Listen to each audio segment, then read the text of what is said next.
কিন্তু এই ষড়যন্ত্রে কে কে ছিল এটা আমরা কইলে আমার খুব ভালো লাগে। ভাইজান আমরা জানি আপনি কেন জিনাদের পরে বিয়ে করতে রাজি হন না। কাকা তো আমাদের বিয়ে খুব খুশি মনে মেনে নিচ্ছে। মজিদ মেম্বার আর রিজিক আলী চেয়ারম্যান বাড়ির গোদাম থেকে কি চুরি করবে, আর অপরদিকে সাদিয়া কি সত্যি সত্যি মজিদ মেম্বারকে বিয়ে করে নিবে?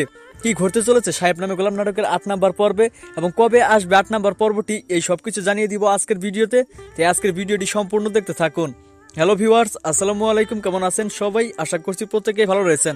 তো বর্তমান সময়ে দর্শক জনপ্রিয় ধারাবাহিক নাটক এই সাহেব নামে গোলাম দেখতে দেখতে ইতিমধ্যে কিন্তু 7টা পর্ব আপলোড হয়ে গেছে। তো আপনারা যারা এখন পর্বগুলো দেখেননি দ্রুত দেখে আসবেন, আশা করি অনেক বেশি ভালো লাগবে। তো 7 নাম্বার পর্বে তো খুবই ধামাকাদার কাহিনী ঘটলো। এদিকে দেখা যায় সাহেব কিন্তু তার আগের চেয়ারম্যানের মতো আরো একজন মহাজন পেয়ে যায়, আর মহাজনের মেয়ে কিন্তু সাহেবকে বিয়ে করতে চায়, কিন্তু সাহেব সেই বিয়েটা না করে দেয়। অপরদিকে আপনারা আরো দেখতে পারবেন সাদিয়া মজিদ মেম্বারের আর কে ষড়যন্ত্রের সাথে জড়িত সেই সব বিয়ে করার জন্য কিন্তু মজিদ মেম্বারকে বিয়ে করতে চাইবে, যাতে কে কে এই ষড়যন্ত্রের সাথে জড়িত সেগুলো সে বিয়ে করতে পারে। তো আগামী 8 নাম্বার পর্ব হতে চলেছে খুবই ধামাকাদার এবং ইন্টারেস্টিং একটি পর্ব, তাই কেউ 8 নাম্বার পর্বটি মিস করবেন না। তো এখন আর বেশি কথা না বাড়িয়ে আপনাদেরকে আমি জানিয়ে দিব 8 নাম্বার পর্বটি কবে আসবে।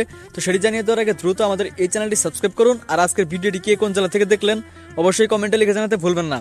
আপনারা আগামী ডিসেম্বরের 20 তারিখ শুক্রবার দিন বিকেল 3টার সময় ইগল ইসলামিক নাটক ইউটিউব চ্যানেলে সাহেব নামে গোলাম নাটকের 8 নাম্বার পর্বটি পেয়ে যাবেন।